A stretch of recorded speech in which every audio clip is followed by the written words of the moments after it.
Good morning. We are at the BJT chapter, bipolar junction transistor. बराबर है. हम लोग ने कल क्या देखा? तो ड्रेन कैरेक्टरिस्टिक ऑलरेडी देख चुके थे. Input characteristic, output characteristic, then relationship between alpha and beta. We have delivered alpha in terms of beta as well as beta in terms of alpha. Alpha क्या रहता है? तो करंट गेन किसका, वो आपको मालूम है, कल बोला था. बीटा क्या रहता है? वो भी रहता है करंट गेन. बराबर है. एक रहता है कॉमन बेस के लिए और बीटा रहता है कॉमन एमिटर के लिए. कॉमन करेक्टर कॉन्फ़िगरेशन हम लोग यूज़ करते हैं क्या? नहीं. Then we have seen the definition formula for the current gain alpha, current gain beta, dynamic और AC input resistance for CE configuration. Then dynamic or AC output resistance for C configuration, breakdown voltage. Then we have seen short sum depending on alpha beta value provided. Now we are going to see DC load line, transistor load line, DC load line. Transistor load line क्या रहती है? The straight line drawn from the output characteristic. एक straight line draw करते हैं किससे? Output characteristic. But किसके? CE configuration. CE मतलब common emitter configuration. Which gives value of a collector current, जिसमें वैल्यू क्या प्रोवाइड करते हैं? आईसी. करेक्टर करंट की वैल्यू प्रोवाइड करते हैं. And collector to emitter voltage that is VCE. IC और VCE corresponding to the DC और AC input condition is called the load line. अभी लोड लाइन के दो टाइप है, DC load line as well as AC load line. उसमें से हम लोग को देखनी है डीसी लोड लाइन. तो डीसी लोड लाइन क्या रहती है? और स्ट्रेट लाइन ड्रॉन, एक स्ट्रेट लाइन ड्रॉ करते हैं हम लोग ऑन द आउटपुट कैरेक्टरिस्टिक. इसके लिए हमें मालूम रहना चाहिए आउटपुट कैरेक्टरिस्टिक क्या है. किसकी? बीजेटी की. मतलब कंसेप्ट कहाँ तक पहुँचा आपका? बीजेटी की आउटपुट कैरेक्टरिस्टिक के ऊपर एक स्ट्रेट लाइन ड्रॉ करते हैं. Which gives DC value of a collector current IC and corrector to emitter VCE corresponding to zero signal that is DC condition. Zero signal current रहता है तभी. तो ये क्या रहती है? DC load line. यहाँ पे देखो दिख रही है एक स्ट्रेट लाइन जैसे. अभी डायग्राम देख के आप बहुत कुछ बोल सकते हो. यहाँ पे बीजेटी दिख रहा है. यस दिख रहा है. ये देखो VCE that is voltage collector to emitter. Emitter कौन सा है? एरो हेड वाला. बराबर है. कॉमन एमिटर कॉन्फ़िगरेशन है. कैसे मालूम पड़ा? एमिटर का एरो हेड आउटवर्ड है, उसी के across input as well as output ले रहे हैं. But its self emitter is grounded. दिख रहा है ग्राउंडेड का सिंबल? यस. VBE मतलब जो वर्टिकल लाइन है वो है बेस आपका. तो BE voltage base to emitter. VCE voltage collector to emitter. बराबर है. AC सिग्नल अप्लाई किया लेफ्ट साइड पे. बाद में वहाँ पे RB एक रेजिस्टेंस है. VEE बैटरी है. देन ये साइड पे VCC बैटरी है. फॉरवर्ड बायस रिवर्स बायस आपको डायरेक्शन अच्छे से देखनी होगी. RC है that is resistor across the collector. RB that is resistor across the base. बराबर है. अभी there is some voltage drop across the resistance RC. RC के अक्रॉस क्या होगा? वोल्टेज ड्रॉप होगा. दिख रहा है ये RC. बराबर है. Due to the flow of current IC the polarity of voltage drop IC RC is shown in figure 3.13a. बराबर है. IC RC वहाँ पे दिख रहा है left hand side right hand side पे. Yes. The remaining voltage VCE drop across the collector to emitter. एक कहाँ पे होगा? IC RC और दूसरा कहाँ पे होगा? VCE voltage drop. V equal to IR. तो VC equal to IC RC ऐसा बोल सकते हैं. और एक वहाँ पे ड्रॉप हो रहा है और दूसरा हो रहा है VCE के अक्रॉस हो रहा है. Applying Kirchhoff's law. अभी किरचॉफ्स लॉ अप्लाई किया यहाँ पे तो क्या होगा? VCC बराबर है. VCC equal to IC RC plus VCE. We can rearrange the term in above equation and put it in a form. कैसे कर सकते हैं, सारी इक्वेशन को आर सी से डिवाइड करो। तो आई सी आर सी में का आर सी कट हो गया, V C E divide by R C, और V C E by R C था, वो साइड चेंज होने left and right hand side पे गया, इसलिए -1/RC वी सी हुआ। अभी वही इक्वेशन को स्लोप के फॉर्मेट में कैसे लिख सकते हैं, y is equal to M X plus C, Y is equal and on the Y axis X is on the X axis, M is the slope and C is the constant. आपने पढ़ा रहेगा maths में, बराबर है। अभी m equal to -1/RC, बराबर है। M x की वैल्यू क्या है, वी सी ई, बराबर है। As we intercept the line on the I C axis given by C equal to V C C by R C, मतलब I सी को compare करो y के साथ, एम की वैल्यू है -1/RC, X equal to V C E plus C constant is V C C by R C. The straight line represented by equation, यहाँ पे देखो, यहाँ पे है, सिंपल है। y एक्सिस पे क्या है, आई सी, एक्स एक्सिस पे क्या है, वी सी ई, ठीक है। वहाँ से एक लाइन ड्रॉ की V C C by R C, और जो कहाँ पे आते हैं, नीचे वी सी सी पे एक स्ट्रेट लाइन ड्रॉ की है। अंदर क्या है आपका रीजन, कौन सा, सैचुरेशन रीजन, ए से इंडिकेट किया है। सैचुरेशन के बाद आता है एक्टिव रीजन, जहाँ पे वोल्टेज थोड़ा बढ़ता, वोल्टेज वी सी ही की वैल्यू बहुत बढ़ रही है, बट प्रोपोर्शन में नहीं बढ़ रही है आई सी की वैल्यू, बराबर है। देखो वहाँ पे वी सी एक टाइम पे बढ़ता है, ये डायग्राम पहले देख चुके हैं। फिर वी सी हॉरिजेंटली बढ़ रहा है, लेकिन करंट की वैल्यू, आई सी की वैल्यू बहुत ज़्यादा नहीं बढ़ रही है, थोड़े से डिफरेंस से बढ़ रही है। तो ऐसे अलग अलग ग्राफ ड्रॉ किए हम लोग ने। आई बी के लिए, आई बी की value 5 micro ampere, I B की value 10 micro ampere, I B की value 15 micro ampere, I B की वैल्यू 20 माइक्रो एम्पियर। क्या है, वाई एक्सिस पे आई सी है, एक्स एक्सिस पे वी सी ई है। लाइन कहाँ से ड्रॉ की, V C C by R C से लेके वी सी सी तक।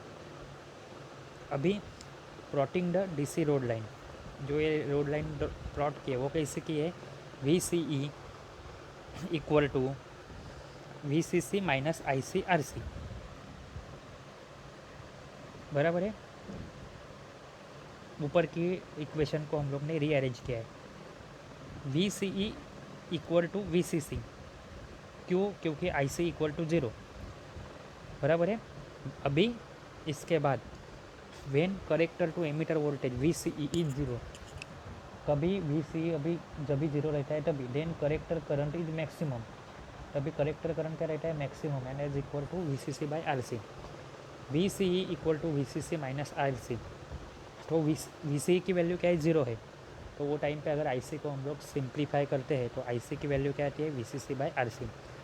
This give the second point A, that is O A equal to V C C by R C, having coordinate, क्या coordinate देंगे, एक तो 0 रहेगा और दूसरा क्या है, V C C by R C.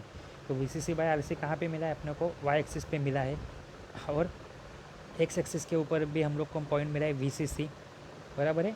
In short ये आपको अभी बहुत कंफ्यूजिंग लगेगा, आपको बहुत टाइम पढ़ना पड़ेगा। सबसे पहले तो नेमिंग कन्वेंशन समझना सीखो। आर सी मतलब resistance across capacitor, V B मतलब voltage across base emitter, V C B voltage across collector to base, ये सारी चीज़ें याद रखना सीखो, नहीं तो ये आपको बहुत डिफिकल्ट जाएगा। 2-3 बार पढ़ो, शायद नेट पे आपको और अच्छे से कुछ तो इमेज वगैरह मिल जाए, लेकिन आपको करना क्या है, कॉमन एमीटर कनेक्शन किया, इनपुट आउटपुट कैरेक्टरिस्टिक ड्रॉ की, आई सी और वाई एक्सिस, एक्स एक्सिस पे V C E, I B की अलग अलग वैल्यू के लिए ग्राफ ड्रॉ किया, और एक लाइन ड्रॉ की, लेकिन वो लाइन ड्रॉ कहाँ से करनी है, ये इक्वेशन से डिसाइड हुआ, कौन सी equation, V C C equal to I C R C, और उसका स्लोप फाइंड आउट किया, तो हमें एक लाइन मिल गई। और जो वहाँ पे क्यू करके पॉइंट दिखता है हमें ये क्या है, active region DC operating point, बराबर है। तो ये इसे क्या करते हैं, क्यू। अभी नेक्स्ट है आपका, ये सिंपल है, याद रखो, operating point, the point decided by the zero signal DC value of a IC and VCE। कौन सा पॉइंट डिसाइड किया है, किसने डिसाइड किया है? जीरो सिग्नल वैल्यू ऑफ किसकी? IC मतलब collector current and VCE that is voltage, लेकिन कौन सा? कलेक्टर टू एमीटर वाला। Laying on the DC road line is known at the DC operating point. इसके बाद कंसेप्ट है आपका फ्रीक्वेंसी रिस्पॉन्स। तो फ्रीक्वेंसी रिस्पॉन्स क्या है कि आपकी फ्रीक्वेंसी कैसी है और गेन के साथ। और frequency response of the two stage RC coupled amplifier, ये एग्ज़ाम में पूछते हैं। बीच का आप बाद में देखो अगर टाइम मिलेगा तो बहुत बहुत ज़्यादा डिफ़िकल्ट है, इसलिए मैं अभी नहीं ले रहा हूँ। 2 या 1.5 पेज है, बाद में लेंगे अगर अपना सिलेबस टाइम पे ख़त्म होता है तो। अभी it is clear from the graph, यहाँ पे क्या है ग्राफ से क्लियर है दैट वोल्टेज गेन किससे रिप्रेजेंट करते हैं? ए से। Decreases at the low frequency पे गेन कम है, एंड हाई फ्रीक्वेंसी मतलब लो फ्रीक्वेंसी और हाई फ्रीक्वेंसी पे गेन कम है। बीच वाली जो मीडियम फ्रीक्वेंसी है वहाँ पे वो ज़्यादा है बट वो कांस्टेंट है। दिख रहा है यहाँ पे देखो, लेफ्ट साइड पे गए तो कम है, सबसे राइट साइड पे गए तो भी कम है, बीच में क्या है उसका फ्लैट रिस्पॉन्स है और जो वैल्यू ज़्यादा है 0.707 से। अभी as we know capacitance reactance XC is inversely proportional to the frequency. अभी here it will allow only small part of AC signal to pass from the one stage to the next stage. In addition to this capacitor CE cannot shunt the register RE, shunt the register RE, that is register at the emitter, because large reactance at a low frequency as a result of these two factor, voltage gain loss at low frequency। Low frequency कहाँ पे? 50 से कम वाली है, 50 hertz से कम वाली है वो वाली, बराबर है। और ज़्यादा फ्रीक्वेंसी कौन सी है? 20 किलो हर्ट्ज से ज़्यादा वाली है वो F2। और उसके बीच में दैट इज़ 50 से लेकर 20 तक रिस्पॉन्स कैसे? फ्लैट है। कुछ नहीं तो ये डायग्राम तो ड्रॉ करके आनी है आपको। नेक्स्ट क्या है? एट हाइयर फ्रीक्वेंसीज, मतलब कौन सी फ्रीक्वेंसी? F2 से आगे वाली। Coupling capacitor CC becomes quite small. Coupling capacitor है वो क्या बन जाता है? छोटा बनता है। Therefore it behaves like a short circuit. तो ये काम कैसे करता है? Short circuit. At the result of the loading effect of the next stage increases, it reduces the voltage gain. It increases the base current transistor due to which current gain beta reduces. यहाँ पे क्या है? वापस से इतना तो लिखो कम से कम के फ्रीक्वेंसी बढ़ती है, वैसे एक पॉइंट के बाद वापस से गेन क्या होती रहती है? डिक्रीज होती रहती है। ये इफेक्ट किसका रहता है? Capacitance is to lower the input and output impedance and again reduces the voltage gain. In short frequency F1 से छोटी, F2 से ज़्यादा, यानी लो फ्रीक्वेंसी पे हाइयर फ्रीक्वेंसी पे गेन क्या रहेगी? कम रहेगी।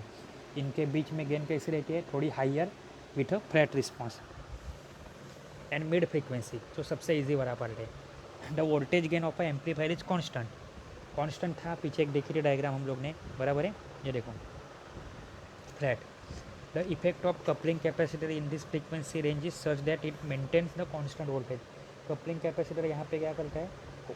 वोल्टेज कॉन्स्टेंट मेंटेन करता है। दस at the frequency increases reactance of coupling capacitor decreases.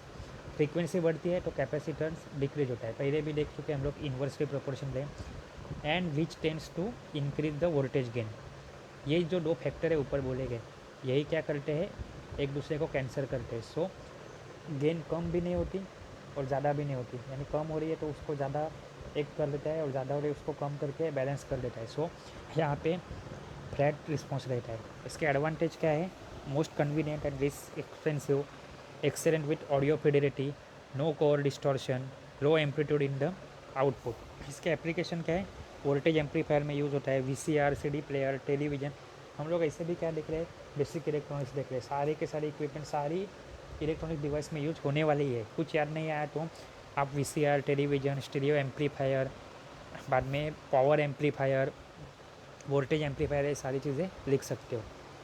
ठीक है, ये था आपका chapter 3 that is BJT, bipolar junction transistor. इसके बाद हम लोग स्टार्ट करने वाले हैं field effect transistor. Field effect transistor मतलब क्या है? It is a 3 terminal device, लेकिन ये क्या है? यूनिपोलर है। BJT में पहले क्या था? Bipolar junction transistor. बाइपोलर मतलब current conduction due to electrons and as well as holes. यहाँ पे ऐसा नहीं है, यहाँ पे करंट कंडक्शन होगा या फिर होल्स से या फिर इलेक्ट्रॉन से, इसीलिए इसे क्या बोला जाता है, यूनिपोलर जंक्शन ट्रांजिस्टर, UJT। अभी यही क्या है, एफईटी सॉरी, उसे क्या बोला जाता है, यूनिपोलर सॉलिड स्टेट डिवाइस बोला जाता है, बराबर है। अभी इसके टाइप है, एफईटी के 2 टाइप है, function effect, field effect transistor. Field मतलब एक एरिया, क्या है एरिया, क्यों है, ये आगे चल के आप हम लोग वर्किंग देखेंगे नेक्स्ट लेक्चर में, तभी समझ में आएगा। यहाँ पे क्या है, फील्ड इफेक्ट ट्रांजिस्टर के 2 type, that is JFET, junction field effect transistor, and second क्या है, MOSFET, metal oxide semiconducting field effect transistor, बराबर है। तो JFET के भी वापस 2 type, N channel JFET, P channel JFET। N channel में करंट कंडक्शन होगा due two electron, P channel में करंट कंडक्शन होगा ड्यू टू होल्स। मॉसफेट में डिप्रेशन टाइप है, एनहांसमेंट टाइप है। डिप्रेशन और एनहांसमेंट के भी वापस 2 type, P type and N type. ये डायग्राम याद रखो। अभी JFET की definition, a junction field effect transistor is 3 terminal unipolar solid state device.